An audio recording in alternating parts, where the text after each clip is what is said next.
iniciar con algo muy importante, dándole la bienvenida a la doctora Juanita Coca Echeverría. Para mí es un placer, sobre todo este día muy especial donde celebramos el Día del Docente.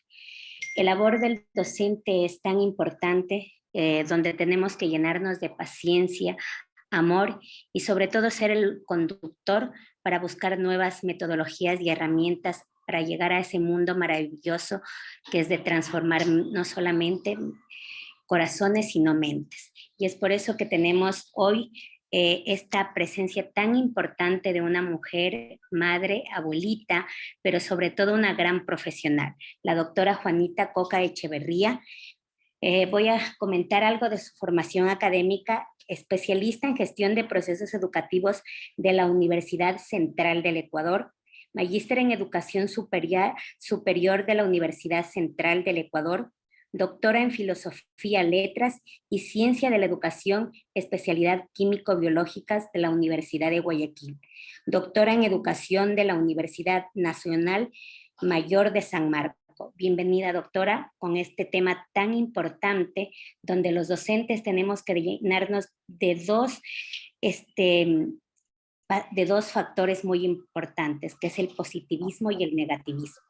Si nosotros tenemos positivismo de que con todos los niños podemos llegar a construir cosas maravillosas, no dándoles respuestas, sino permitirles a ellos experimentar y sobre todo palpar la realidad para poder ellos mismos dar una respuesta a la vida práctica del día a día. Bienvenida, doctora, un gusto tenerla con la familia Montessori. Muchísimas gracias. Gracias a ustedes, gracias Máster Andreita y todo el personal docente, administrativo y de servicio. Para mí es muy gratificante, yo me siento muy honrosa de estar en Montessori. El pensamiento de Montessori en realidad evoluciona y es el que nos mantiene a nosotros como docentes con ese rol maravilloso de hacer un semillero óptimo para tener una sociedad, por supuesto, a un futuro no muy lejano, una sociedad digna de que sea admirada. Hablar de necesidades educativas especiales en los niños no es un boom, no es una palabra nueva que se la ha implementado, sino que es realizar el rol docente con el individualismo y el desempeño docente, con las metodologías didácticas y la planificación, sobre todo el desarrollo de la clase que nosotros realicemos. Doctora, un minutito, mi doctora precisa. Por favor, si me ayuda permitiéndoles el acceso a 3 docentes, me parece, o 2 docentes.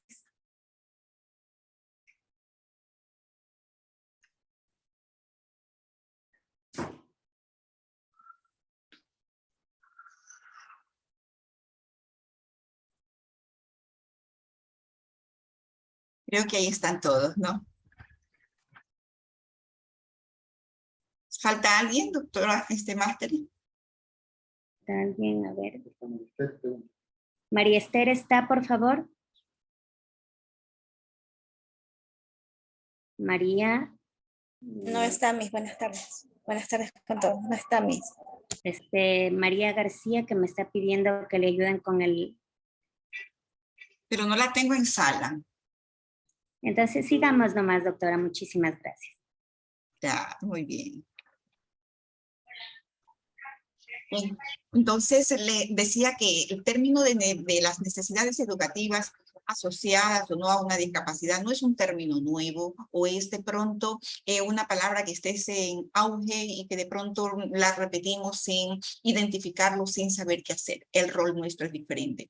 Quiero iniciar primero con este pensamiento maravilloso de Jean Abbott, que él nos habla de que la discapacidad no nos define. En realidad, tener una discapacidad, estamos hablando nosotros de una necesidad educativa que está asociada a este término de discapacidad, no nos define. Es la sociedad, es la comunidad, es el padre de familia, es el docente que no está capacitado que lo va definiendo. Lo que sí nos define es cómo estos niños hacen y enfrentan ese tipo de desafíos. Por cada discapacidad ellos desarrollan habilidades. Es maravilloso lo que nos dice Jim y nos da prácticamente a nosotros como docentes una lección muy buena. Quiero iniciar primero que no es porque nosotros seamos buenos o que debemos realizarlo porque nos interesa hacerlo o porque somos unos docentes inclusivos. Es porque tenemos nosotros políticas públicas nacionales e internacionales encima de nosotros como una sombrilla que nos está indicando y nos está pidiendo que nosotros acatemos esta constitución. Por ejemplo, hablando de políticas públicas, solamente a nivel de la Constitución tenemos 15, yo siempre lo llamo la quinceañera de la Constitución, que nos habla de las necesidades asociadas a una discapacidad, y sin dejar a un lado el Código de la Niñez y de la Adolescencia. En el artículo 6, 42 y 47 nos está pidiendo, si nos está exigiendo que pongamos atención a estos niños que por décadas fueron prácticamente abandonados en el sentido de que fueron ignorados. Tenemos el Reglamento General de la Ley Orgánica de Educación Intercultural, que es la que en estos momentos está prácticamente despuntando y está ayudando muchísimo en el artículo 227 y el 228 cuando nos está indicando quiénes son y por qué debemos atender estas necesidades. Y ahí nos aparece un plan de creación de oportunidades que está vigente hasta el 2025, específicamente en el objetivo 5 y en el objetivo 7, sin dejar a un lado el acuerdo ministerial con el artículo 11 y 14. Y esto solamente hablando al nivel de país. A nivel internacional, nosotros estamos obligados. Esto quiere decir que como docentes, quiera o no, este tipo de espacios que tenemos gracias a la máster Andreita, que ella siempre está preocupada por entregar un producto muy bueno y de hecho digno de admirarla, está en nuestra obligación ahora no solamente conocer, no solamente identificar, sino poder construir. Con ello se nos plantea a nosotros una incógnita. ¿Qué es lo que nosotros necesitamos? Y esto quisiera dejarlo como una lección. Ahora se requieren 3 cosas para nosotros sentirnos realizados a nivel educativo, tanto como docente como administrativo. Necesitamos tener 3 cosas: la presencia, la participación y el éxito académico. La presencia no hacemos nada, porque ya los niños nos golpean las puertas y los padres de familia buscan cuál es el centro educativo en el que yo puedo poner a mi hijo, y bienvenido sea. Si escogieron a nuestros centros educativos es porque vieron que tenemos un plus y que existe algo más del común denominador que el resto de centros o instituciones los presenta. Con esto quiero decir de que en la presencia, al tenerla, ya están en los centros educativos, y viene la segunda parte que es nuestra, la participación. En el momento que nosotros utilizamos la palabra participación, viene exclusivamente no lo quiero llamar peso, pero sí quiero ponerlo a la responsabilidad grande, la garantía es el docente. Y no en un docente, es en cada uno de los docentes, incluyendo desde el personal administrativo, que es quien recibe a los niños. Con la presencia, con la participación, solito viene el éxito académico. Y con el éxito académico, ahí entra la institución, ahí entra todo el personal y encontramos prácticamente la atención a estos estudiantes que tienen las necesidades educativas especiales. Bueno, y se nos viene una pregunta, la pregunta del millón. Si nosotros necesitamos esa permanencia, porque hemos pasado por muchas décadas en las cuales hemos encontrado una gran cantidad de problemas y barreras, que nosotros las llamamos barreras en los centros educativos, barreras en el docente, barreras en la familia, barreras en los mismos hogares, barreras en los mismos estudiantes, que por escuchar una palabra muy repetitiva de que no puede, es que tiene discapacidad, ha hecho de que se haga conciencia en él de que es así, que no puede y que estén en desventaja, cuando no es así. Nosotros necesitamos, para tener la presencia, la participación y el éxito académico, necesitamos que exista una permanencia en los estudiantes.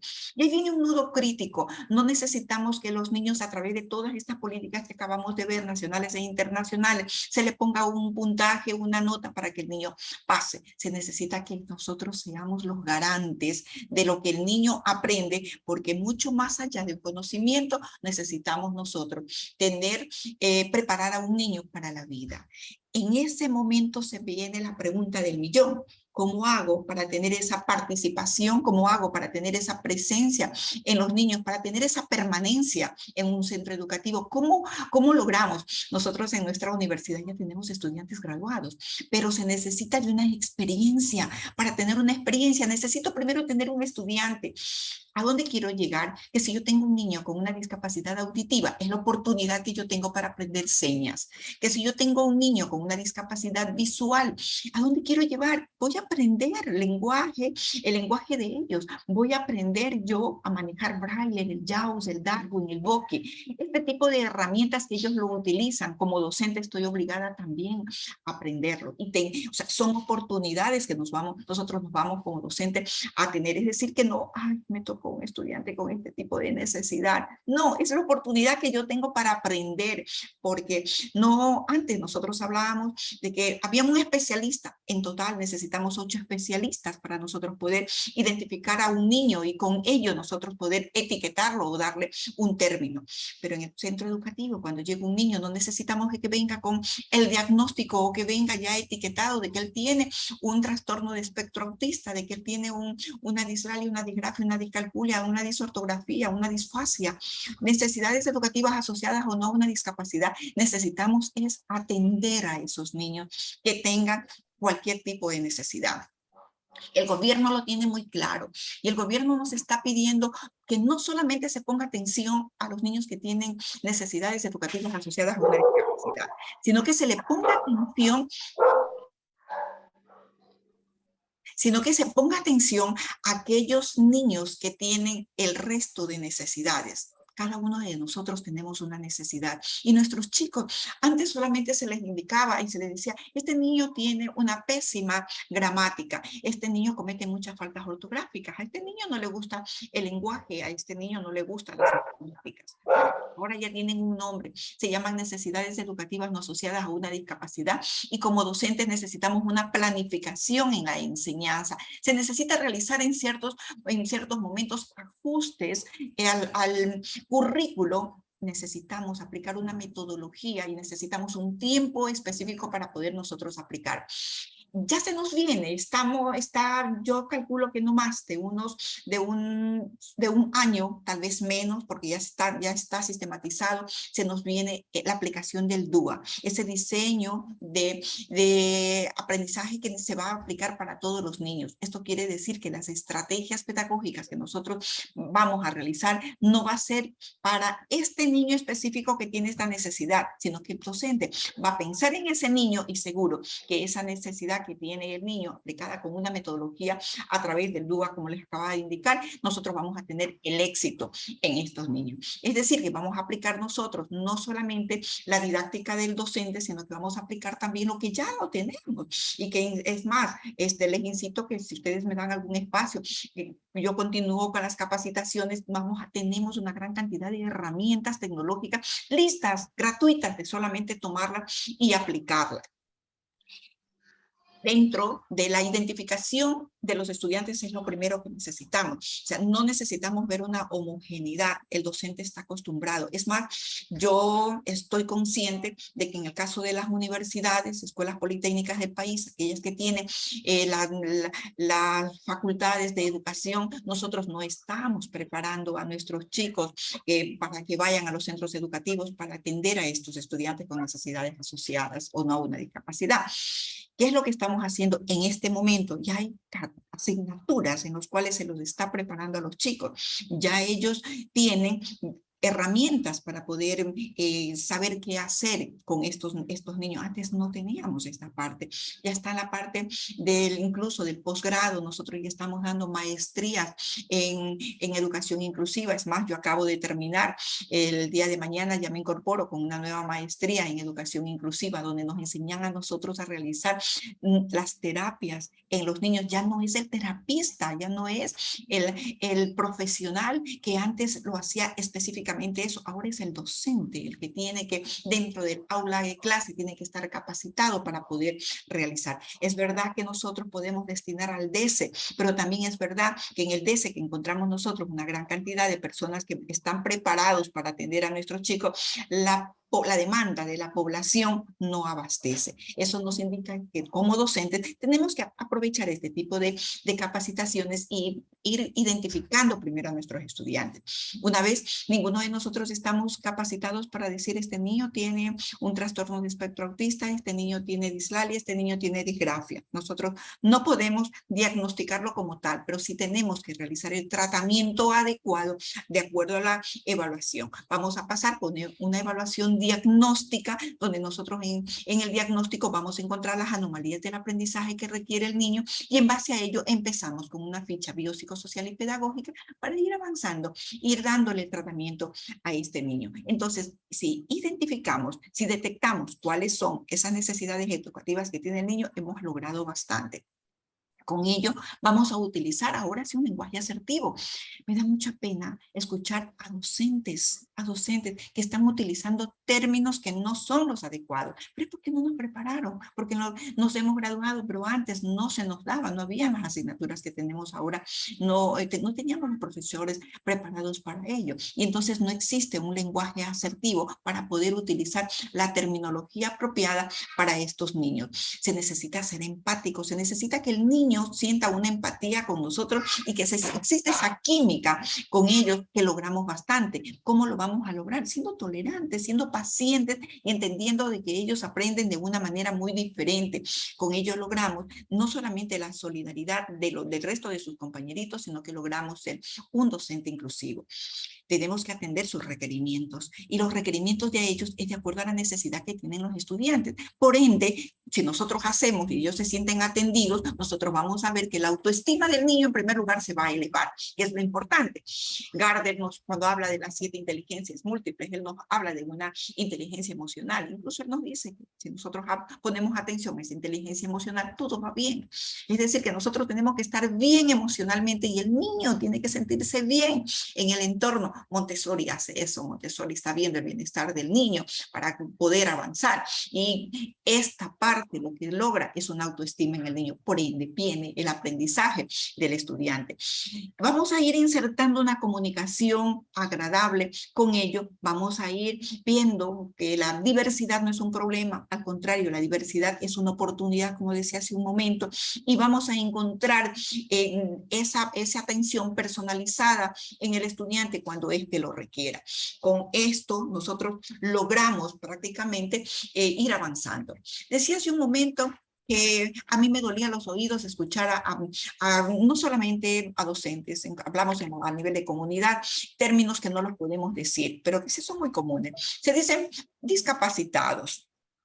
Ellos no son discapacitados. Ellos son personas con discapacidad sensorial. Y ahí está la discapacidad auditiva, la discapacidad visual.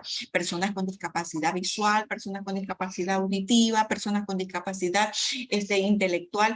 Son personas con discapacidad. Pero no les vamos a utilizar la palabra discapacitados, personas especiales, porque los estamos nosotros marginando. Estos son los especiales y estos no tienen este tipo de problema. No podemos decir nosotros capacidades diferentes, no podemos decir capacidades especiales, no podemos decir inválidos, minusválidos, tullidos, no podemos decir sordos mudos, porque no hablan, nunca escucharon, son sordos, pero no son mudos, ellos sí se comunican. No podemos decirles paralíticos, no podemos decir lisiados, no podemos decirles patojos, enfermitos o pobrecitos, no, simplemente son...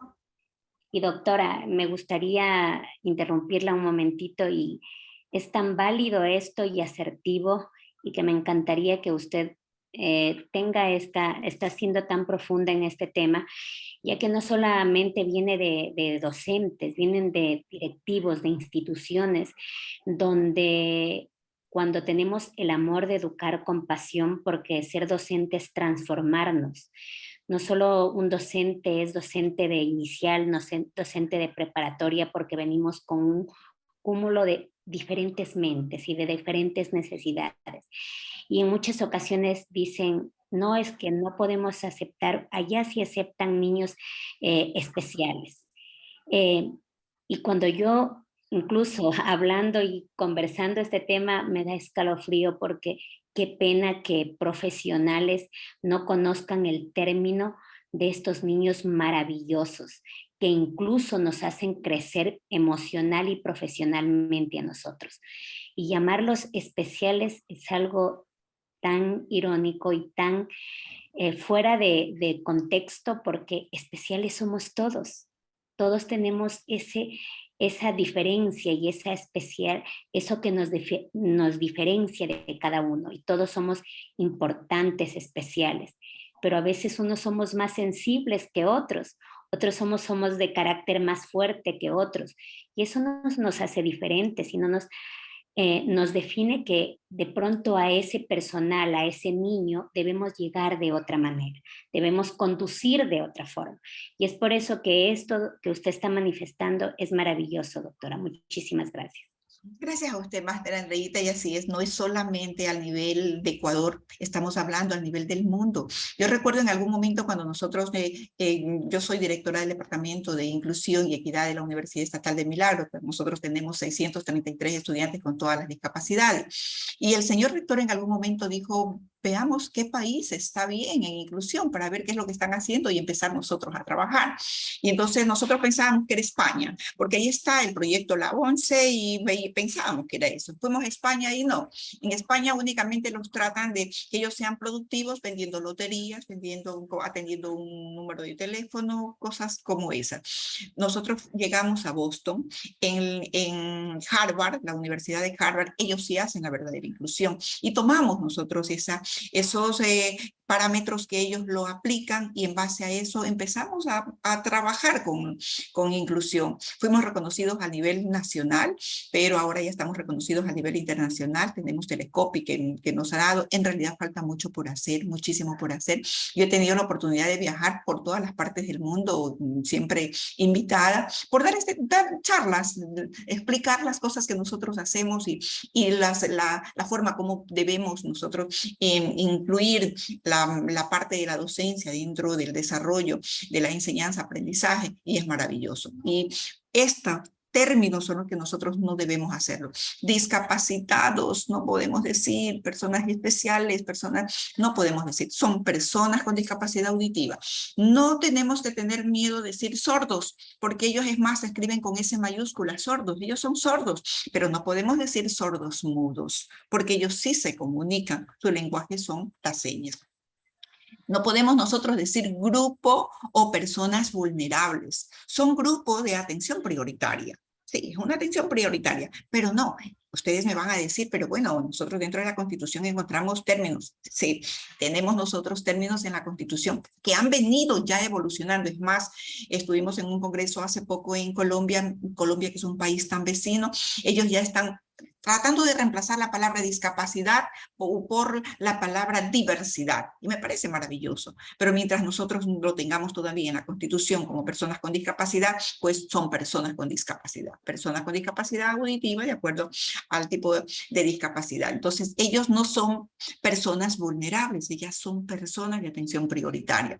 No podemos hablar cuando nos referimos a una discapacidad intelectual, no podemos decirlos que ellos son mongólicos, que ellos son retrasados, retrasados mentales, que de pronto son pobrecitos, ellos llegamos a decirles que son imbéciles o idiotas por la terminología profunda y al nivel de lo que nos dice la Real Academia Española.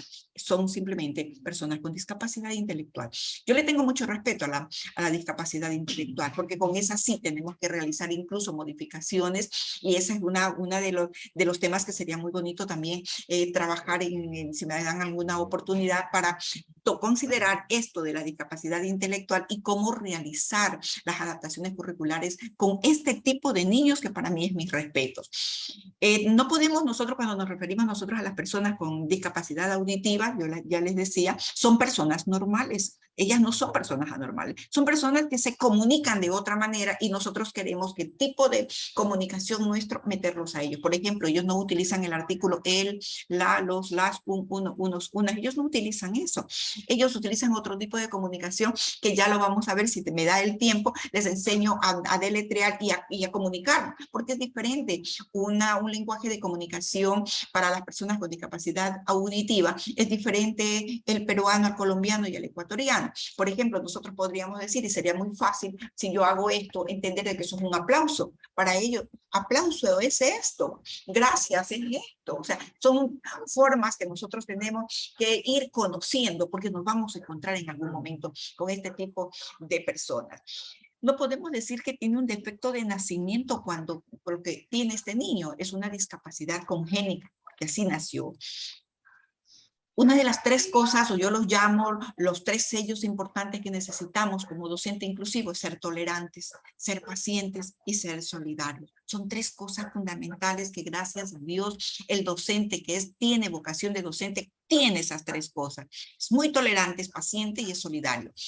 No quiero entrar a terminologías de lo que es la tolerancia, lo que es la paciencia y es la solidaridad, porque cada uno de nosotros sabemos, y es más, cuando entramos nosotros dentro de los valores, ahí está el respeto, especialmente a la opinión de las personas. Ustedes pueden decir, los adultos, siendo adultos que no tienen ninguna discapacidad, pues a veces no opinamos o no pensamos de la misma manera y pues ahí empiezan la separación y empiezan los sentimientos. Estos son temas que son muy lejos de la realidad cuando hablamos nosotros en una discapacidad, cuando hablamos nosotros de un docente inclusivo.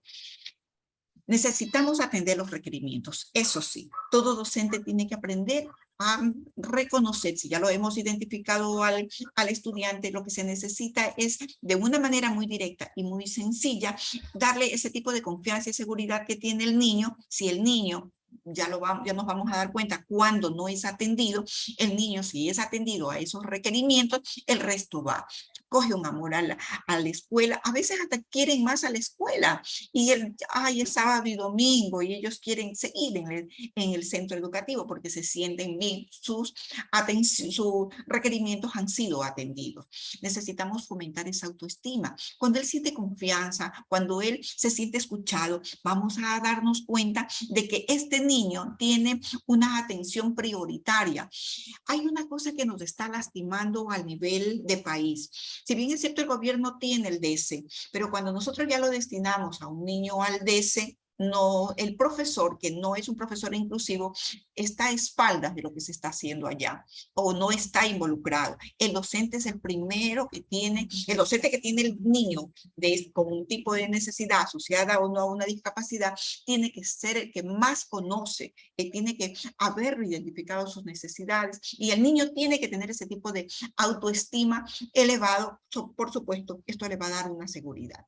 Necesitamos incentivar la comunicación. Cuando nosotros vemos de una comunicación, pensamos que siempre va a ser una comunicación en la cual está hablando constantemente.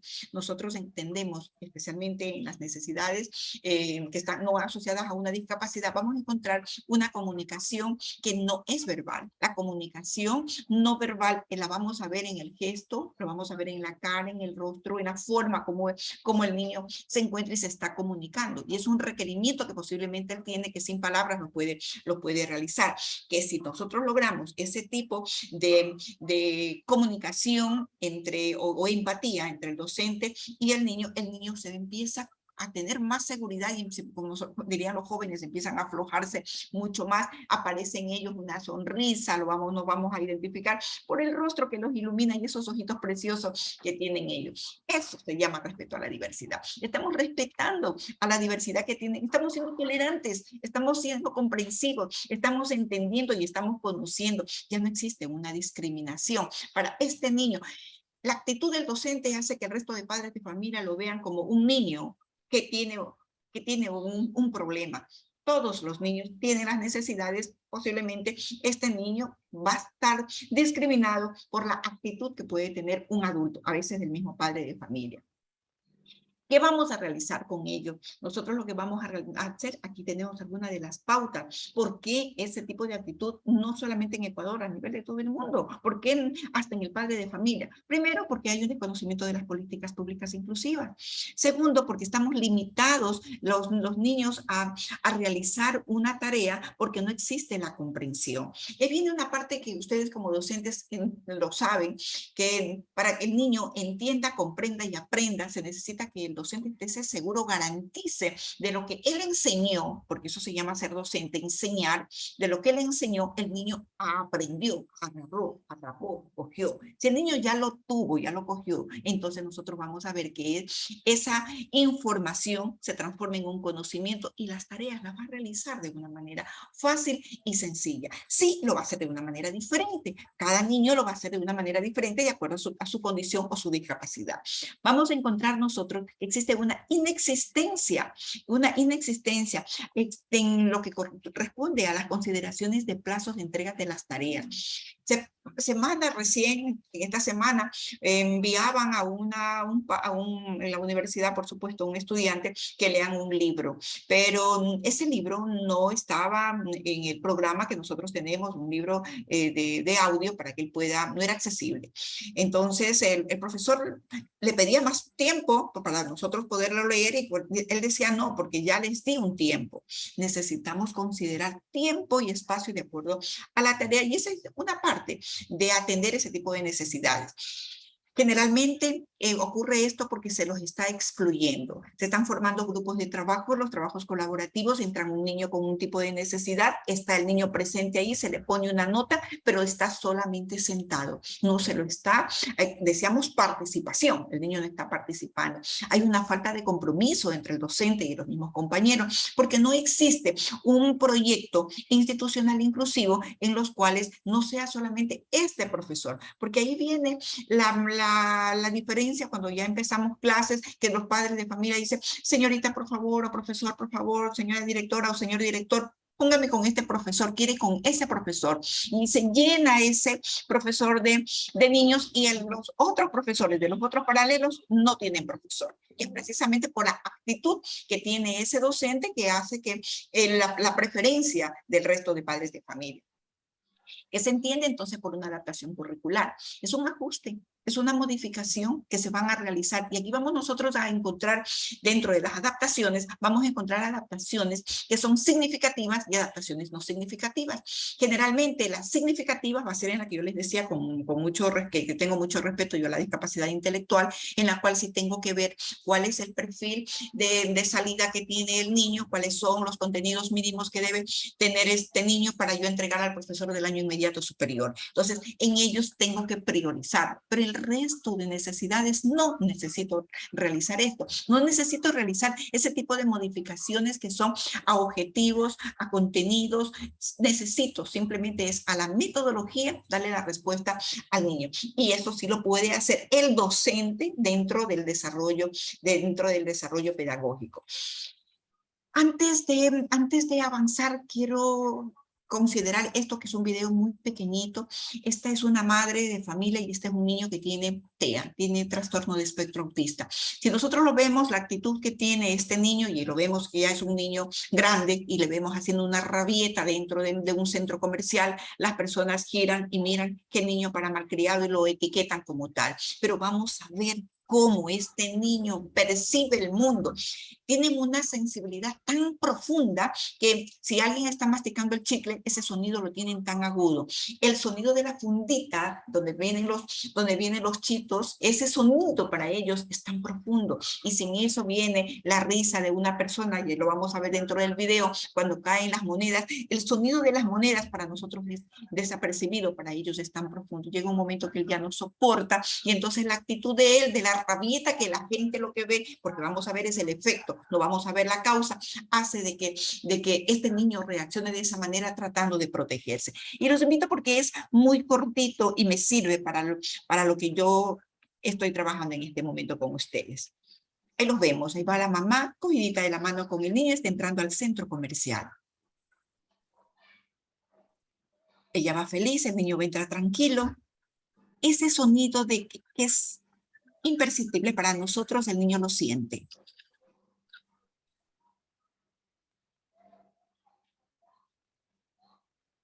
Los sonidos para ellos son fuertísimos. El roce de una funda es fuertísimo. Eso es fatal. Está tomando un jugo y eso está sintiendo él.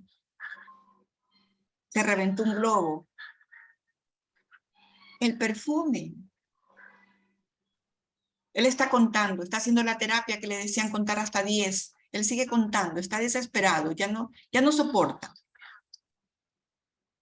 Le pide que le tome la mano para coger mayor seguridad. Pero ya no soporta. Eso fue la acabosis. Toda la gente regresa a verlo. Es un niño grande y está haciendo rabietas.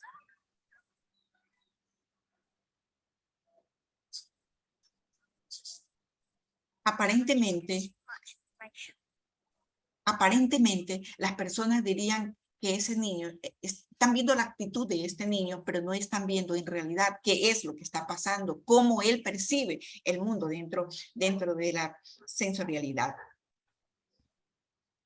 ¿Por qué puse esto? Porque las necesidades educativas podemos nosotros ver que es un ciclo dentro de los niños. Este tipo de necesidades que nosotros vamos a tener es tratar de conocerlo al niño y al conocerlo es propio. Solamente por considerar el mismo tema, un trastorno de espectro autista, por ejemplo. Un niño tiene una actitud diferente a otro niño que tiene el mismo trastorno de espectro autista. Por eso es como un abanico, es tan diferente en cada uno de ellos. Está centrado en el desarrollo de la identidad y la autonomía. Quien lo va a conocer muy específicamente va a ser en primera instancia, si la madre le da el tiempo, serán los padres y luego el profesor del aula de clase para poder entender el desarrollo de este niño. Estas necesidades y esa autonomía, esa adquisición y esa parte rutinaria que podría tener, que a veces se convierte en el objetivo que nosotros tenemos, se está trabajando para el contenido. La idea no es llevar solamente a la parte cognitiva, la idea es llegar a la parte actitudinal. Entonces, todas las adaptaciones que nosotros realicemos en el aula, que forman parte de la participación que hace el docente, va a ir recogiendo este tipo de habilidades que va a ir desarrollando. Es más, el niño que tiene una necesidad educativa desarrolla otro tipo de habilidades y las va a ir mejorando. Entonces, las necesidades van a estar vinculadas con cada estudiante. Eso quiere decir que no vamos a encontrar una receta en la que yo les diga, miren, aquí tengo este estudiante con esta discapacidad visual y esta es la receta con la que vamos a aplicar. No. Cada niño tiene una identidad de un aprendizaje, por eso que lo primero que nosotros hacemos es aplicar la test de Alonso-Honey, que yo los invito a ustedes. Es un test que primero es gratuito y ya me sale la valoración directa con el tipo de necesidad que tiene este estudiante. Entonces, ahí nosotros vamos a conocer cuál es específicamente la identidad que tiene el niño. ¿Cómo nos damos cuenta cuando no está atendido el niño? Nos damos cuenta cuando hay un llanto, nos damos cuenta cuando los niños se separan, cuando los niños se van a un espacio que generalmente ellos tratan de buscar un espacio único donde ellos se sienten como escondidos, cuando se sienten inseguros o cuando hacen una rabieta como que acabamos nosotros de observar en un niño que no está atendido. Esas necesidades que están vinculadas a cada uno de nuestros chicos, nosotros vamos a encontrar generalmente en las terapias de un lenguaje, un dibujo, de una música o de representaciones teatrales, la vamos a ir identificando y la vamos a ir conociendo y la vamos a ir viendo qué es lo que tiene. Pero no es solamente para etiquetarlo, para que tenga el niño ese nombre de que él tiene una dislexia o una dislalia o una discalculia, no, es para ir coordinando lo que nosotros vamos a realizar. Me encanta Montessori porque ustedes tienen clarito que el desarrollo del niño, especialmente el desarrollo psicomotriz, hace que el desarrollo neuronal del estudiante se desarrolle y la parte emocional del estudiante llegue, la calidad de los profesores, que los profesores ponen atención en ese niño. Eso es lo que necesitamos que tengan todos los centros educativos. Existe una coordinación, una marcha, una vocalización en los avances que tiene el niño, que no se lo vea que el niño tiene que desarrollar como el resto de niños, porque no hay niños homogéneos, no hay hijos homogéneos, no hay personas homogéneas. Ellos actúan de acuerdo. Si tuvo oportunidad de tener unos padres que colaboran, el peor error que nosotros podemos ver dentro del campo educativo es que el padre de familia va a dejar al niño al centro educativo para que nosotros hagamos el milagro y ellos se dedican más al trabajo, no están dedicando el tiempo a los hijos, no están ayudando y el milagro quieren que venga de los centros educativos y nosotros necesitamos que ellos entiendan de que el proceso educativo es de los padres y que nosotros somos el apoyo para ellos y esa parte no la encontramos. Entonces el maestro durante el trabajo en el aula, si tiene un padre de familia que colabora, se desarrolla mucho más. Pero si encontramos un padre de familia que está pendiente de pagar una mensualidad, pero no está apoyando en el desarrollo biopsicosocial y pedagógico de este niño, pues no vamos a encontrar las destrezas, la motricidad, no vamos a encontrar esas habilidades que debería tener en la edad cronológica. Pero en el desarrollo psicomotriz, a través de las actividades y a través de los juegos, que el niño no se da cuenta, el aprender jugando, el niño va a desarrollar. Entonces, ahí viene lo importante de potenciar los juegos, de utilizar el patio, de rayar las canchas, de trabajar con pares, de ver especialmente el desarrollo de la parte cultural con los niños, pero con profesores que sean profesores inclusivos y que tengan el tipo de conocimiento para lograr que este niño tenga una maduración en todo sentido, en la maduración a nivel del lenguaje, la parte corporal, la parte de la socialización con él, dentro y fuera en el aula. Las necesidades de los niños, vamos a ver, y sí también este sería la tercera capacitación, me gustaría indicarles cómo hacer los apoyos pedagógicos y educativos, cómo realizar los prototipos didácticos para nuestros chicos y cómo involucrar al padre de familia, porque nosotros no lo vamos a hacer. O sea, los talleres sería involucrar al padre de familia para que el padre de familia sea quien nos ayude en este tipo de procesos y enseñarles a ellos a hacer las terapias para que el niño vaya desarrollando, y esos son los apoyos educativos. ¿Qué necesidades educativas podemos nosotros encontrar dentro de este ciclo? Ya les había hablado hace un momento, las asociadas a la discapacidad y las no asociadas a la discapacidad. Estamos trabajando mucho con las asociadas a la discapacidad y aquí lo tenemos, Armando, que nos habla sobre atender ese tipo de medios, de modificar currículos, pero más allá de esto, el gobierno quiere que se consideren las no asociadas a la discapacidad. La dislalia, la disgrafia, la discalculia, la disortografía, la disfasia, para lograr esa presencia, esa participación y ese éxito académico. En las no asociadas a la discapacidad son incluso las más duras y las más difíciles. Aquí tenemos algo sobre la discapacidad auditiva. Cuando yo tengo un niño con discapacidad auditiva, yo debo entender que su lenguaje son las señas. Su lenguaje es la seña. Por ende, yo no tengo que exigirle que él me utilice el verbo, el adjetivo, el pronombre, la autonomía sintáctica. No, yo tengo que respetar el respeto a la individualidad de este niño y tengo que aprender el lenguaje de señas. Nosotros la A la escribimos de manera diferente. Nosotros esta es la A para los niños. Perdón, las personas con discapacidad, esta es la A. Cuando nosotros estamos hablando de una B, esa es la B. Estamos hablando de la B, esta es la C. Esta es la D. Estamos hablando de cada uno de estos, porque esa sería una capacitación específica para ellos, entender que la discapacidad que tiene este niño y ese lenguaje de señas a través del conocimiento que tiene este niño, vamos a ver luego que ya no solamente él se utiliza señas, sino también sus compañeros y hasta el mismo profesor, y al comienzo empezamos con un deletreo en sus manitos y luego vamos a ver ya en palabras, que es la que más se utiliza, y nos vamos a dar cuenta que para ellos vamos a necesitar utilizar los PowerPoint, pero los vamos a poner subtitulados porque ellos son muy visuales. Entonces, este tipo, utilizar los gráficos, utilizar los materiales tridimensionales y también los TICs que son gratuitos, nos va a ayudar muchísimo. Cuando hablamos de una discapacidad físico-motora, estamos siempre pensando en la silla de ruedas. Entonces estamos viendo que, bueno, que dónde va a ir la silla de ruedas. Más allá de eso, necesitamos que la mesa donde va a estar ese niño con ese tipo de discapacidad sea apropiada, porque la silla, recordemos que una discapacidad es físico-motora, y para un niño la silla no es la misma para todos. Por ende, tenemos que poner atención entonces a la silla con la que va a estar, el medio en el que se encuentra, el baño que esté más cerca de él, la forma como yo voy a evaluar, que luego vamos a ver los tipos de la evaluación, cómo vamos a ir desarrollando las habilidades, entender que no solamente en los niños a veces es la parte de los miembros inferiores, vocales, puede haber afectado su cerebro, eso hizo que tenga problemas para pronunciar las palabras, también puede haber afectado su miembro inferior.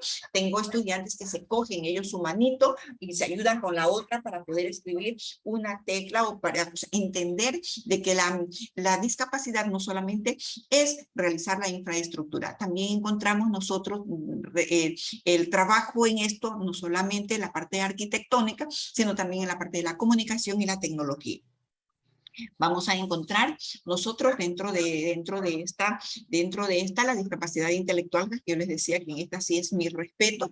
En ellos sí necesitamos realizar retroalimentaciones constantes, necesitamos realizar, a veces el niño aprende, comprende, entiende por un momento. Usted hizo un trabajo grande, pero entendió por un momento. Al día siguiente regresa lo mismo. Y entonces es tan difícil porque no depende de él, es la parte neuronal, la respuesta al nivel del sentido que tienen estos niños, pues con ellos hay que trabajar muchísimo con la retroalimentación y tenemos que realizar unos esfuerzos positivos con todos muy fuertes. Generalmente de acuerdo al grado que nosotros no tenemos con este tipo de discapacidad severo, no tenemos en la universidad. Llegan a veces a la escuela, terminan la escuela, muy difícil, el colegio, no llegan a la universidad, salvo el caso de que sea leve. Entonces aquí vamos a realizar nosotros las adaptaciones y las tareas son específicas para ellos. Es necesario trabajar con los trabajos colaborativos y cooperativos, pero no, como les decía, tenerlos, sino hacer lo que ellos participan, que ellos sean líderes, que es muy importante. En Harvard, la condición de ellos es de que cada niño sea el líder dentro del lugar donde ellos se encuentran. Entonces le dan una responsabilidad mayor y eso les eleva la autoestima y hace que los niños se desarrollen y se desenvuelvan mucho más.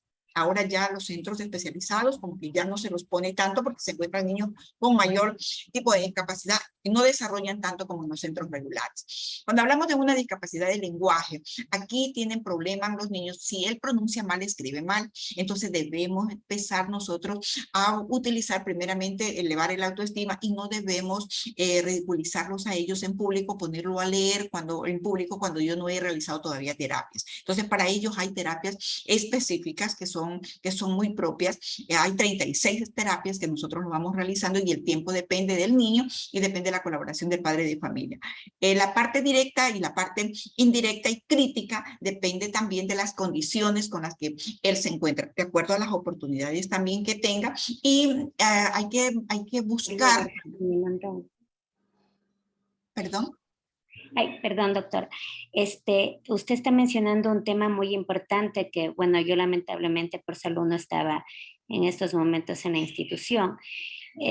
Y nos llegó un reporte que sería importante compartirlo con usted.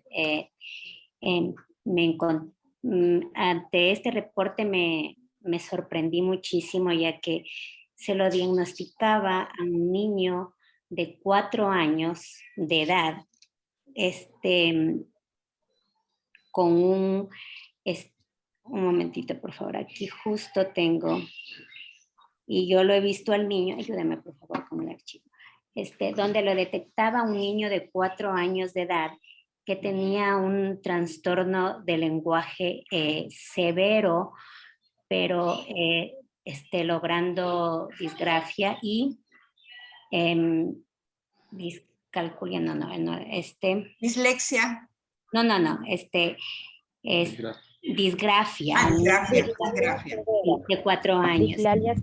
Dislalia severa, pero es un niño de 4 años, doctora, donde nosotros comprendemos que primero se trata un retraso tardío del habla, porque no podemos diagnosticar a un niño de 4 años y porque ellos nos llegan a sorprender muchísimo, porque incluso el niño también tiene un trastorno emocional por diferentes cambios emocionales de hogar también, de transitorios. Y el reporte me pedía a mí, bueno, yo como psicopedagoga, donde estaba este diagnóstico. Entonces, también tenemos que tener muchísimo cuidado y tanto docentes no se pueden asustar ante estos diagnósticos, lamentablemente, pero porque no estamos haciendo un daño no solamente al padre, sino al niño, porque lo asustamos al padre, lo asustamos al niño y al docente lo dejamos con una incógnita de cómo trabajar cuando no está un diagnóstico correcto. No puedo diagnosticar a un niño de 4 años con ese tipo de trastorno cuando él está en una etapa de proceso donde su desarrollo está poco a poco evolucionando. Más bien puedo observar un retraso tardío del habla, porque si usted habla con el niño, si usted conversa, hay palabras que se le entiende, pero es un poco, él sufrió incluso periodos de miedo primero, al acudir a la escuela, de temores, pero fue pasando y son periodos que van pasando. Entonces, no puedo diagnosticarlo y una psicóloga no puede pedirme ir a observar yo una clase cuando no me está dando un informe correcto de una tabla o de una batería para que aplicó donde evidencie esta patología o este trastorno en el niño. Entonces, los docentes no podemos asustarnos o no se pueden asustar ante esto porque le vamos a transmitir también, como es lógico, si no conocemos del tema, al padre de familia y lo podemos dejar en que es cierto esto y eso no podemos diagnosticar a esta edad al niño, porque todavía él está en un proceso de motriz y todavía de comprender sonidos para de ahí escribir. Y si yo estoy hablando de eso, que ya he tomado ese diagnóstico cuando estoy observando que el niño no lee, que el niño no comprende y no formula oraciones. Él formula oraciones, pero con complicación, pero las entiende y hace entenderse con dificultad, pero se logra entender al niño. Eso pasa cuando generalmente nosotros damos un diagnóstico y por el diagnóstico queremos darle la solución al problema. Yo empecé diciéndoles al inicio que nosotros como docentes no nos interesa el diagnóstico, porque puede ser que yo tenga un niño que no tiene un diagnóstico, pero yo tengo que atenderlo a ese niño. Entonces lo que nosotros necesitamos es poner mucha atención al desarrollo que tienen los niños, o sea, mucho más allá de ver cuáles son las anomalías del aprendizaje que tiene el niño, tenemos que ver cuáles son las habilidades que él ha desarrollado por esa debilidad que él tiene. Son actividades complejas, sí, son actividades complejas que vamos a necesitar de un proceso muy alto. Generalmente juega un papel muy importante el psicólogo, porque se necesita primero tratar la parte emocional, ver qué es lo que está pasando emocionalmente con el niño. Cuando hay en este tipo de cosas, por ejemplo, padres que se están divorciando, los niños no quieren separar a los padres, ninguno de ellos, quieren a los dos, y si ven ellos problemas emocionales en papá, en mamá, está afectando la parte emocional del niño, además del problema que él ya tiene, que puede ser un problema neurológico de nacimiento, puede ser algo que sea permanente o puede ser algo que sea de pronto por el momento. Se necesita que el niño tenga ese tipo de confianza y seguridad, que se le estimule al estudiante y se empiece a desarrollar, sí, terapias con él, empezamos a potencializar las actividades, buscar ambientes adecuados con el estudiante. Es un proceso. Esto es un proceso.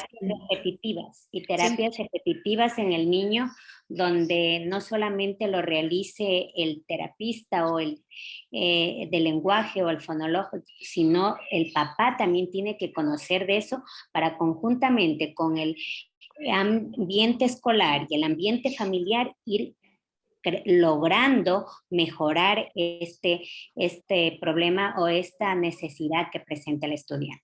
Y ahí vemos nosotros la importancia de la heterogeneidad. Vemos que no son los niños homogéneos, ellos son heterogéneos. Este niño es un niño que necesita específicamente una atención del padre, del centro educativo, de la misma sociedad, diferente al resto, pero ya con actividades y con correcciones, ahí sí, específicas con criterios de especialistas. En el caso de la discapacidad mental y psicosocial, es la que nosotros encontramos más y es la que menos se las está atendiendo.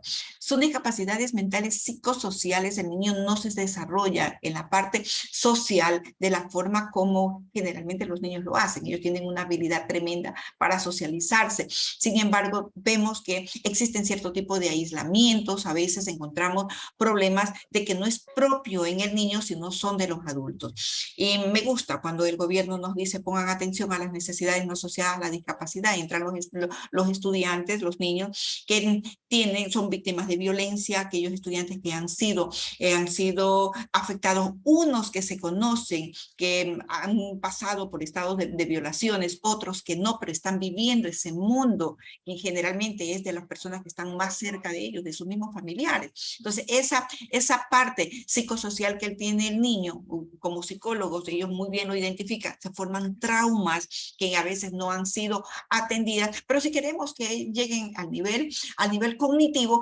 hacerlos abanderados, porque eso es lo que nos interesa, no estamos viendo la parte emocional del estudiante. Entonces, cuando hablamos ya de una discapacidad y una discapacidad mental, es cuando ya está asentado un problema que no solamente es psicosocial, sino ya es una discapacidad mental en la que se necesita una serie de instrucciones con profesionales para que ellos tengan la oportunidad a través de las actividades que sean propicias, se vaya potencializando un ambiente que sea agradable, un ambiente de confianza y de seguridad para este estudiante. Cuando hablamos de una discapacidad visual, aquí nosotros lo vamos a dividir. Hay unos que vamos a encontrar que ellos tienen una visión baja. Ellos no avanzan a ver colores, pero sí formas y figuras. Y aquellos estudiantes que no tienen, nunca vieron otro color más que el negro. Entonces, en ellos se necesita saber cuándo, si lo perdió desde que nació, porque si lo perdió en el camino, ya conoció colores, formas y figuras, que es muy diferente a aquel que nunca lo vio. Entonces, si nosotros identificamos eso, en este tipo de discapacidad, nosotros vamos a aprender con ellos. Yo sé Braille, gracias a Dios aprendí Braille, Darwin, Boki, gracias a ellos, porque si no los hubiera tenido a ellos, yo no hubiera tenido la oportunidad de aprender. Ahí estamos viendo este estudiante tiene discapacidad visual y en los libros nosotros tenemos el nombre en Braille y tenemos los libros en Braille, las estanterías en Braille y toda la universidad dentro y fuera tenemos con el sistema de señaléticas en Braille. Pero gracias a la oportunidad que ellos me dieron de conocer este medio importante para poder identificar. Ya tenemos libros electrónicos, ya tenemos nosotros los ambientes agradables, ya tenemos un parque, ya tenemos, voy a ser infidente, nosotros ya a nivel de consulado, ya llegó al rector, nos llegó una invitación a formar parte de un proyecto mundial que se lo está aplicando en Ecuador. Va a tener la Universidad de Azogues, lo vamos a tener nosotros, y la Universidad de Quito, en el cual vamos a trabajar con los parques de juegos, pero son terapias, o sea, el aprender jugando con los niños y nos van a capacitar a las células que somos nosotros para luego nosotros utilizar este tipo de conocimiento, reinvertirlos en los estudiantes de educación para que ellos a su vez entren a los centros educativos a enseñarles este tipo de metodologías para los estudiantes que tienen estos tipos de discapacidad. Ahí tenemos el de la visión baja, se van a necesitar sobre todo los aumentativos, considerar muchísimo las iluminaciones. En ellos es importante, como no tienen visión, ellos automáticamente procesan rapidísimo, o sea, todo lo que les falta, que es la visión, ellos tienen desarrollado muy bien la parte auditiva. Entonces, cuando hay mucha bulla, se desespera y es un problema que debemos nosotros ir considerando. Es importante trabajar con las grabadoras, permitirles los apoyos que ellos tienen, utilizar el punzón y la regleta y, ¿por qué no?, aprender este sistema maravilloso que tienen estos estudiantes. ¿Cómo lo vamos a definir nosotros? Entonces, ahora sí, ya concentrándonos a la accesibilidad, no solamente solamente la accesibilidad arquitectónica, que es la que se la está considerando, sino también la accesibilidad de la comunicación, la accesibilidad a la tecnología. Y repito, cuando hablamos de una accesibilidad a la comunicación, no esperemos la comunicación verbal. Es verdad que estamos acostumbrados a una comunicación verbal, pero también es verdad que nosotros vamos a encontrar en niños la comunicación no verbal, que es la que necesitamos poner mayor atención. Como en la mirada del niño, en el gesto del niño, la actitud del niño, la forma como él se expresa. Y ya vimos hace un momento en las láminas anteriores, vimos que cuando hay un niño que llora, un niño que se desespera, un niño que hace una rabieta, un niño que toma una actitud, estamos viendo el efecto, pero no estamos viendo la causa. Y en el video que vimos hace un momento nos dimos cuenta, en realidad tenía mucho. El niño estaba ayudándose, contando 1, 2, 3, 4, lo que le decía la terapista que haga para controlarse, pero llegó un momento en que no pudo. Entonces, hablar de una accesibilidad no es solamente estar pensando en la parte de la infraestructura. Hay que buscar ese tipo de espacios que nos faciliten y se promueva esa comunicación entre los niños. Poner atención, ¿cuál es el niño que tiene mayor química con este niño que tiene ese tipo de necesidad? Y mediante ese lazo, que ya es un lazo grande, ir buscando el acercamiento a la comunicación que poco a poco va a ir desarrollándose y se va a desarrollar de una manera mucho más rápida que si nosotros no identificamos dentro del aula de clase. La accesibilidad al medio físico, muy bien se lo está haciendo, son barreras en sí para que ellos puedan acceder a centros comerciales y movilizarse, prepararlos para la vida, pero se necesita mucho más, es la accesibilidad al nivel de la comunicación, al nivel de la información. Entonces, si nosotros consideramos estas dos partes como es una oportunidad que le vamos a dar al estudiante para que él pueda interpretar, que pueda entender, ellos no nos entienden lo que nosotros estamos realizando porque el tipo de comunicación que ellos tienen, ellos piensan de una manera diferente, ven de una manera diferente el mundo para nosotros. Y nuestro objetivo como docentes es prepararlos a los chicos para la vida. El conocimiento lo obtenemos con el tiempo, pero la actitud es la que nosotros tenemos que primero cambiar nosotros como docentes para llegar a una actitud del resto de estudiantes. Ellos se van a hacer mucho más solidarios, mucho más humanos. Estamos perdiendo, no estamos. Yo siempre les digo a mis chicos en la universidad, yo quiero es prepararlos para la vida, porque estamos preparando robots, personas que vayan a trabajar de una manera robótica y nos estamos perdiendo la calidad de lo que es la vida. Entonces, poner mucha atención a esa accesibilidad académica, que esa sí es, como lo tengo aquí, una cualidad que va a cumplir una institución educativa en la cual nosotros vamos a romper esas barreras que la EMA tenemos por décadas acumuladas y que cada vez se vienen más. Y es increíble cómo estas barreras vienen de la familia, barreras que ya están puestas en el niño. No puedo, porque la mamá le metió en la cabeza de que pobrecito tiene este tipo de necesidad educativa. No es un pobrecito. Veamos, Harvard me encanta porque Harvard dice cuáles son las habilidades que tiene el niño. Y yo siempre les digo a mis chicos, cuando tienen ellos y hacen las prácticas preprofesionales, les digo a los estudiantes de la universidad, ¿qué tipo de habilidad han desarrollado los estudiantes? Veamos las habilidades que ellos tienen. Es increíble, nos vamos a quedar nosotros exhaustos de ver cómo ellos, otro tipo de habilidades que esas no la estamos viendo, porque la que tenemos nosotros de frente siempre va a ser la necesidad educativa que tiene ese estudiante. Y no debe ser así, debe ser lo contrario. Y Harvard nos enseña esa parte, la enseñanza-aprendizaje, qué es lo que él aprendió, cuáles son los procesos mentales que él ya las tiene de por sí, por su necesidad educativa. Ustedes pueden observar aquí la accesibilidad desde la misma entrada hasta la salida. Y son varias cosas. Vamos realizando cierto tipo de ajustes, siempre se van a realizar semestre a semestre. Tenemos que ir observando, ir evaluándonos. Ahí viene la importancia de la evaluación. Y es uno de los errores más grandes que nosotros cometemos a nivel de institución, especialmente con estos niños. Los niños que no tienen una necesidad educativa especial, el gobierno nos ha puesto a que sea una evaluación sumativa. Esperamos los exámenes, son los exámenes, se suman y se pone un número. lo que nunca se llena es el cerebro no se llena por nada del mundo, y nosotros con estos niños necesitamos realizar primero la evaluación diagnóstica, que la evaluación diagnóstica nos va a dar muchos suministros de padre de familia, la observación que nosotros hacemos al niño, estar pendiente de ese niño, el DUA que yo les decía hace un momento que ya se nos viene encima, es ver cuáles son las necesidades que tiene ese niño, y en base a ese niño preparo para el resto de niños, que seguro nos va a ir bien, porque estamos pensando en lo más complicado, entre comillas. Y con ello nosotros vamos a lograr el aprendizaje en el estudiante. Tratemos entonces de ser los docentes inclusivos, no por el nombre de ser inclusivos, sino por la actitud que nosotros tomamos.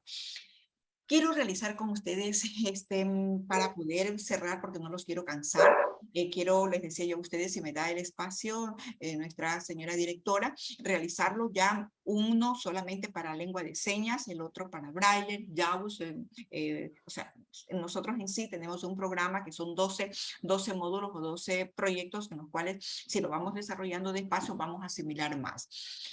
Quiero ponerles este video que es cortito, pero nosotros luego que veamos este video, nosotros vamos a conversar, vamos a debatir sobre estas preguntas.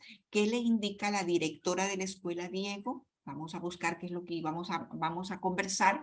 Con eso cerramos. ¿De qué manera Diego pudo desarrollar el trabajo? Porque la profesora le manda a ver el color de las flores cuando él es ciego. Nació ciego, nunca vio nada. Él solamente conoce el color negro, y la profesora quiere que vea el color de las flores. ¿Cómo es el clima escolar familiar en Diego? Y vamos a ver cuáles fueron los apoyos que tuvo Diego en su trabajo y qué adaptaciones curriculares ustedes emplearían en el caso de Diego. Entonces, pongan atención, que es corto, porque luego vamos a contestar estas preguntas.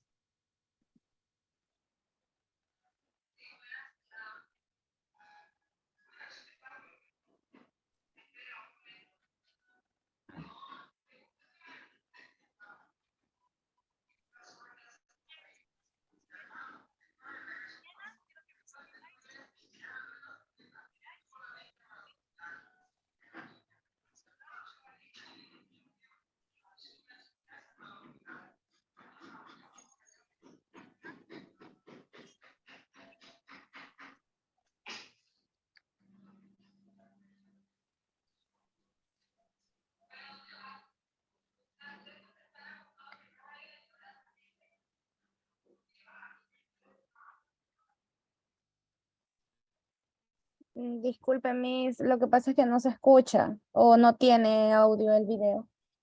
Sí, sí tiene, de verdad no se escucha. Entonces, ¿saben qué? Déjenme hacer otra cosa, porque como necesitamos realizar. No, tiene el volumen muy bajo. Tiene el volumen bajo del video. Del video, doctor.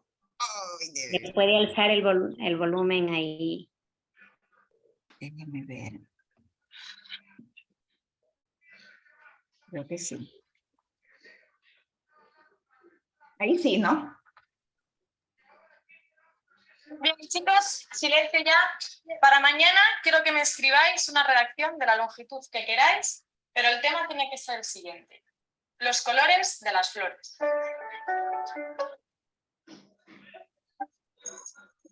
Okay, now close your book, pick your things and line up.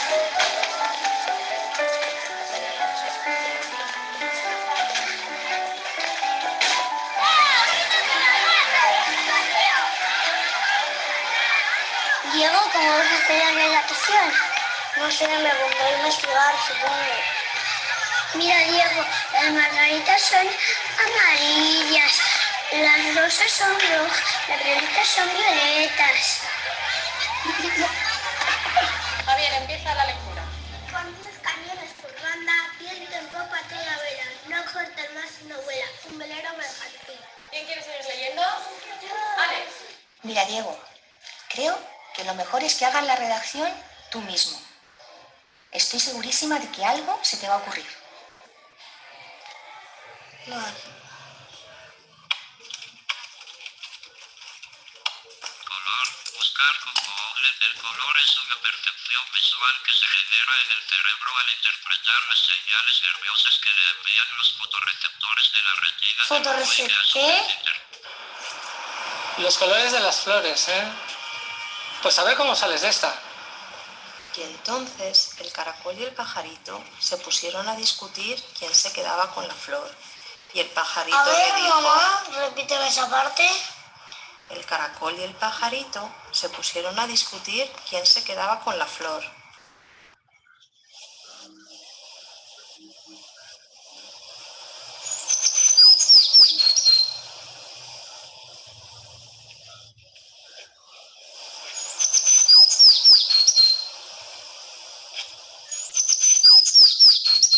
Venga, mamá, corre, que tengo una idea.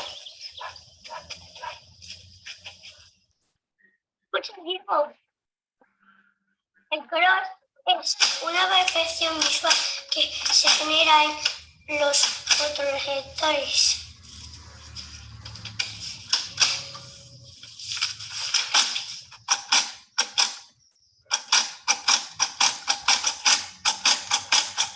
Las amarillas son las margaritas, que tienen un tallo muy largo. Mi hermana la usa para jugar. Al me quiere, no me quiere.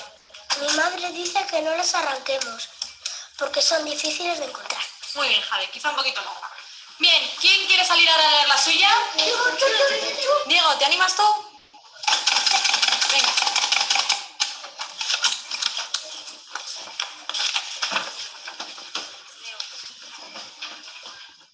Las flores son de color pajarito y hay muchos colores de flores. Por eso hay tantos pajaritos, porque hay un pajarito para que cada flor tenga su color. También hay flores color abeja o color vaquita del campo. En el campo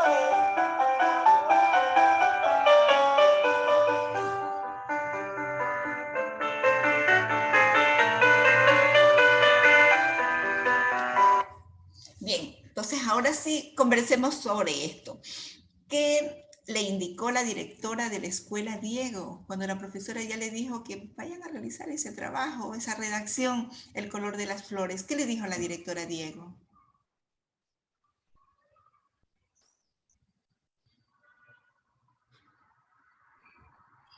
Las quiero escuchar, por favor, respondámosle a la doctora.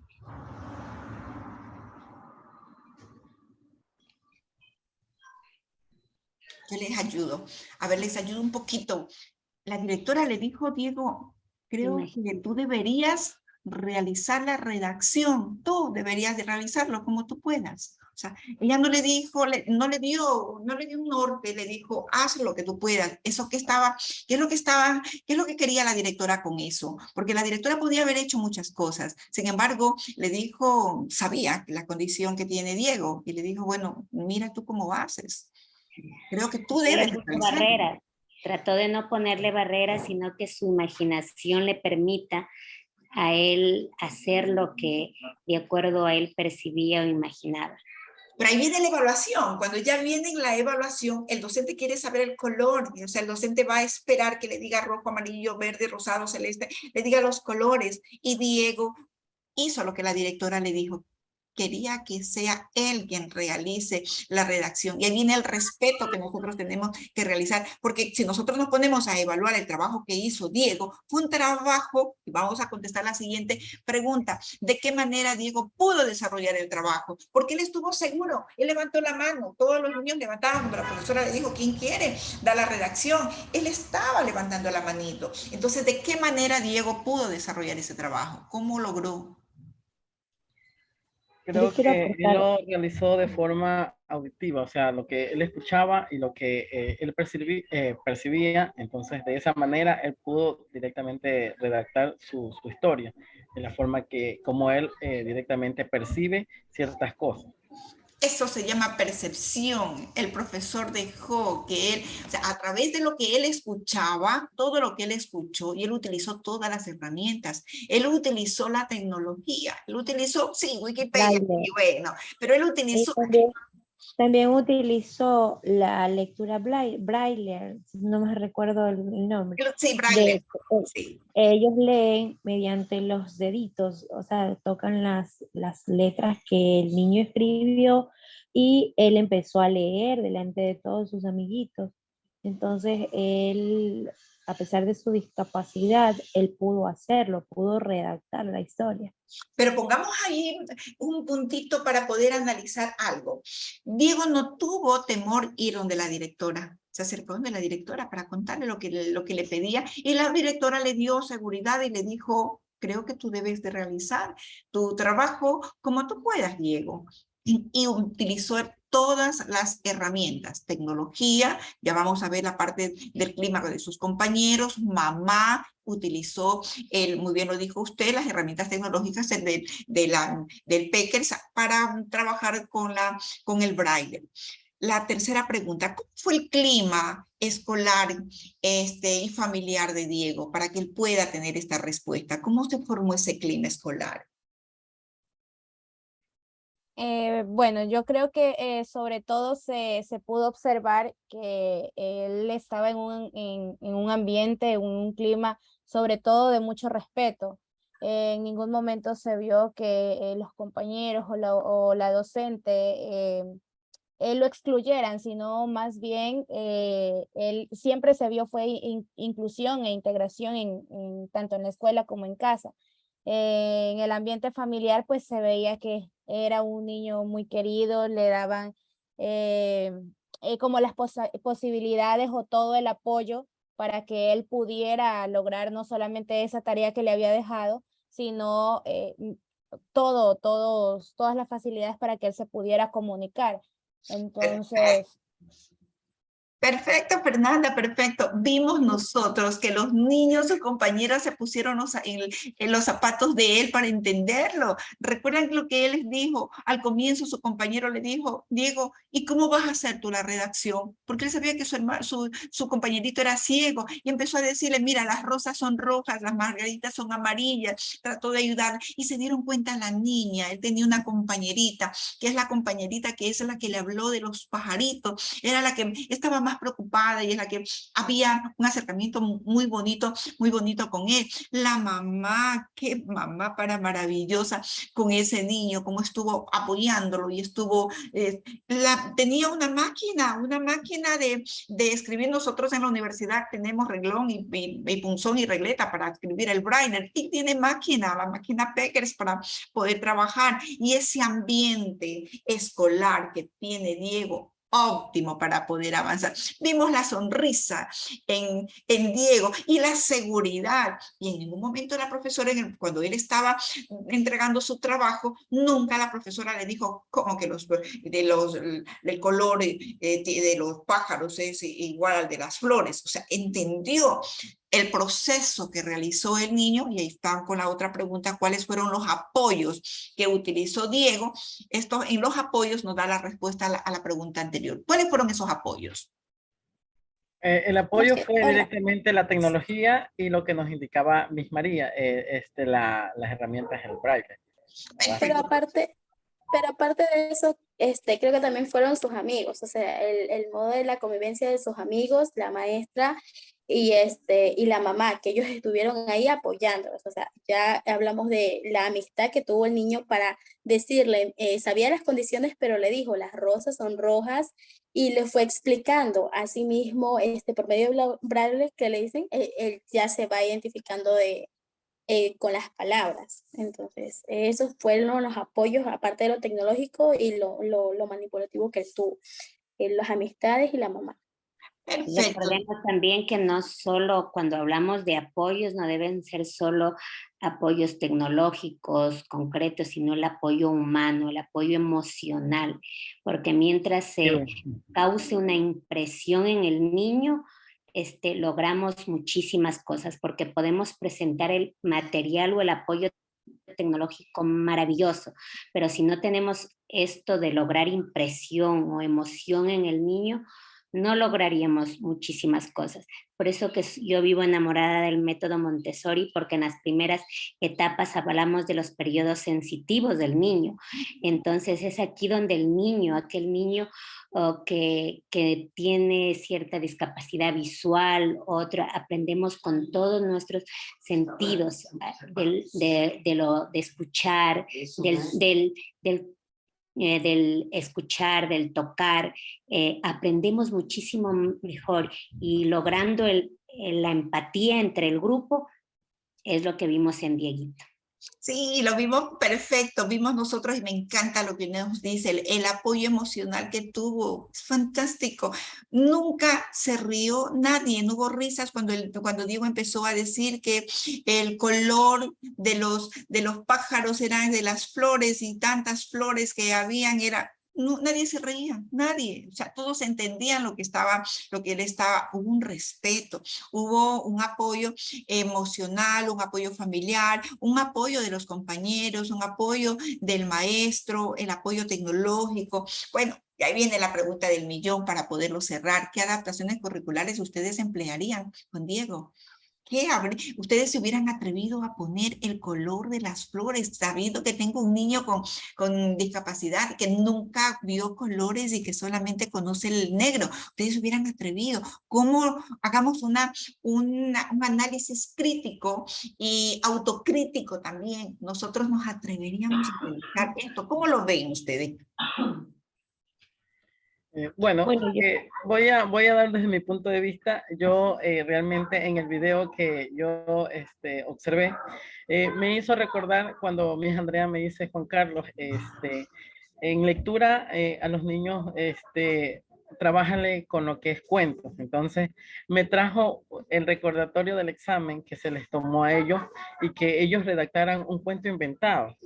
Entonces, cada estudiante tenía su participación y que ellos nos contaran de acuerdo a cómo ellos creían que ese cuento directamente pueda ser escuchado hacia los demás compañeritos. Entonces, cada quien fue creando su cuento, fue inventando personajes en el que me dio ganas de escuchar a Tiago Abarca, un niño que asimismo tiene una forma muy diferente de tratar. Es muy amoroso. Si es de besar en la mejilla, él lo besa, él no ve esos límites, si es mujer, si es hombre. Entonces, ese es el afecto que él tiene hacia los demás compañeritos. Entonces, él creó un cuento en el que decía, quiero tener a mi mejor amigo y quiero que todos sean mis mejores amigos y especialmente tú. Y cuando él fue contando, pero yo pensaba que estaba leyendo y me decía, y al momento que estaba contando, yo nomás veía que él alzaba su hoja y yo después le digo, pero sigan leyendo. Y él me muestra la hoja, vira la hoja y no tenía nada. Entonces solamente eran puras figuras. Entonces al momento me dice, quiero que seas tú mi mejor amigo. Y le señalaba a un niño que casi no se relaciona. Entonces yo decía, ya mismo dice el nombre, y él no se acordaba el nombre. Yo le digo, ¿quién? Dice, quiero que seas tú mi mejor amigo, Alejandro. Y yo después decía, entre mí, a veces yo decía, pero si él casi no pasa con el niño, a veces, rara vez que comparte con él. Entonces, lo que me dio a entender es que él quiere tener una amistad más a fondo con él porque son de las pocas personas que se relacionan. Alejandro es es un estudiante que se aísla un poco de él. Entonces él quiere unirlo y todo el curso es con él, pero a veces pasa esas ciertas cositas que porque no le entiende, que porque no comparte ciertas cosas, se aleja de él. Entonces me dio gusto porque él narraba su cuento, pero no tenía nada escrito. Entonces daba a conocer que él quería llegar a muchas cosas más con todos sus compañeros, o sea, que sean todos amigos de él. Y entonces, de parte directamente de ahí, nosotros en lo que corresponde a las adaptaciones curriculares, es lo que emplearía yo directamente una evaluación en la que implementaría directamente el cuento narrado de parte de ellos. Bien, Juan, muy bien. Miren, precisamente ya se adelantó usted. Yo quería llegar es que no esperemos la evaluación sumativa. Ponerle un número después de un examen. Realicemos nosotros la evaluación formativa. La evaluación formativa es ir evaluando cada una de las cosas que va realizando el niño, pero para eso necesitamos sentarnos con ellos, ir viendo el desarrollo que tienen y vamos a conocer las habilidades que tienen los estudiantes. Porque si nosotros nos ponemos a analizar los otros tipos de evaluaciones que deberíamos hacernos entre nosotros, primero una autoevaluación, nosotros como docentes, ¿qué es lo que yo sé frente a a este mundo inmenso, este mar inmenso, este océano inmenso de qué es las necesidades, la inclusión y las discapacidades asociadas y no a la discapacidad. Nosotros no sabemos todo lo que tenemos que saber para estar al frente. Estamos recibiendo a los niños, pero estamos desperdiciando un tiempo maravilloso. Si nosotros nos hacemos una autoevaluación y necesitamos de este tipo de capacitaciones para poder ir avanzando, ir mejorando con nivel de análisis críticos y autocríticos, vemos nosotros que en la parte de la autoevaluación nos falta. Si hacemos una coevaluación, nos podemos dar cuenta que sí tenemos potenciales para poder aprender del uno al otro. Un compañero me puede enseñar y yo puedo aprender del otro, la señora directora me va a enseñar y yo puedo aprender, la señora directora va a aprender del niño, del señor conserje, del padre de familia y de todos. Si nosotros nos hacemos la autoevaluación, la coevaluación y la heteroevaluación, nos vamos a dar cuenta que nos hace falta. En el caso de los niños que tienen necesidades asociadas, ellos necesitan tener una evaluación diagnóstica no etiquetada, pero sí atendida a las necesidades que tienen estos estudiantes, y necesitamos nosotros no realizar, terminamos sí poniéndole un número que sería la sumativa, pero necesitamos poner el mayor énfasis es a la evaluación formativa, que lo vamos a hacer con cada una de las actividades que nosotros realicemos, porque vamos a encontrar muchas cosas.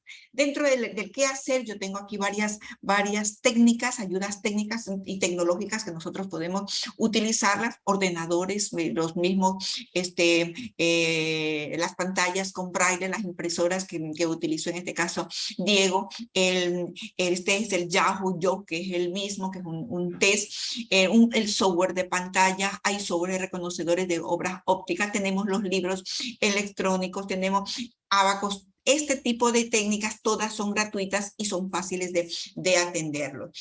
Este es el del color de las flores y bueno, ahí estamos, ahí les estoy diciendo muchísimas gracias y nos vamos a decir todos muchas gracias por darme este espacio.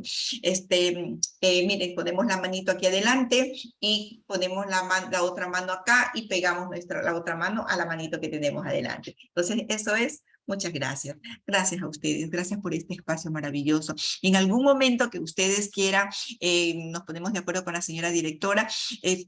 Yo me siento congratulada porque tengo desde el 2012 trabajando con estas necesidades educativas y he aprendido, no quiero, ya me debo jubilar, todavía no, por el proyecto que tengo al nivel de ONU.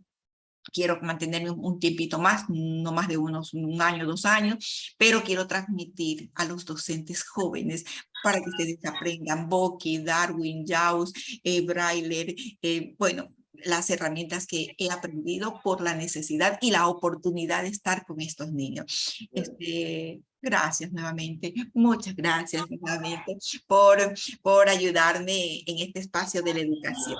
Y quisiera ahora sí que ustedes me digan si les gustaría la próxima capacitación, si me da un espacio a la señora directora y ustedes con su tiempo, es lenguaje de señas, trabajamos con lenguaje de señas o braille, para que sería muy bonito trabajar, que ustedes conocen el Instituto Clínico Cardiovascular del doctor Cervantes, él tiene rotulado su consultorio con las láminas. Podríamos realizar taller y hacemos en láminas de aluminio las señaléticas en braille para el centro educativo. Si no tienen niños con discapacidad visual ahora, en algún momento van a tener y lo rotulamos todo, donde queda el recreo, donde está la directora, las aulas, todos los rotulamos con braille y trabajamos con punzón y regleta, porque yo no tengo lo que tiene Diego. Diego tenía la máquina Peckers, yo tengo punzón y regleta y así aprenden. En algún momento que ustedes tengan, pues se van a acordar que Juanita Coca, como la cola, Coca-Cola, Juanita Coca, siempre una servidora para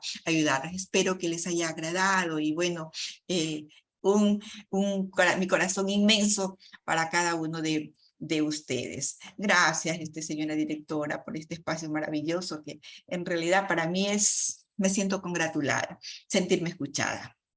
Doctora, nuevamente creo es necesario ser mucho más repetitiva en el agradecimiento profundo. Yo complacida y enamorada profundamente de este compartir con usted. Creo que el video y sus palabras finalizaron con algo muy enriquecedor. que los docentes, los maestros, no pongamos limitaciones a los niños, sino les hemos dado la oportunidad de que nos demuestren lo que ellos son capaces de lograr. Entonces, nosotros más bien creo que hoy queremos mantenerlas presa de la familia Montessori y sobre todo gustosas de poder seguirla escuchando, pero sobre todo nosotros ser esa propaganda que es la mejor, la de boca en boca, donde podemos dar un aplauso profundo y a conocer a la península, a la doctora Juanita Coca, que transmite con gran pasión y amor esto que es educar con amor, donde ese lema maravilloso que salió de mi corazón es Montessori es un mundo donde cada niño es una estrella, cada niño brilla con su propia intensidad, con la misma intensidad que hoy la veo brillar junto a nosotros, doctora. Muchísimas gracias y que todo lo que usted se proponga sé que va a ser conseguido. Muchísimas gracias en nombre de todo el cuerpo docente Montessori y de quien es su servidora por siempre. Muchísimas gracias, doctora. Gracias a ustedes, bendiciones. Tengan una bonita tarde. Cuídense mucho. Esperamos una nueva oportunidad, conversar con usted para seguir en estas capacitaciones y ya conversando directamente con usted. Muchísimas gracias, doctora. De pronto una cuñita comercial que les quiero dejar también. Es muy bueno para que ustedes puedan romper parámetros, que son los problemas que tenemos al nivel, no de Ecuador, a nivel del mundo. Se dice que el profesor técnico, miren, los profesores técnicos, y de pronto hay un profesor técnico por ahí, por favor, pero es para que pongan atención. Los profesores técnicos son los profesores menos inclusivos. Entonces rompamos ese esquema. Si de pronto nosotros tenemos algún profesor técnico, tratemos de que seamos nosotros la excepción, que eso no ocurra, especialmente en Montessori, que no pase eso. Cambiar ese chip. Muchísimas gracias. No, técnicos, todos son didácticos. Bendiciones. Un abrazo. Muchísimas gracias, doctora. Bienvenida a esta gran familia que desde hoy es parte de nosotros. Muchísimas gracias, doctora. Tan linda. Bendiciones. Cuídense mucho. Amén.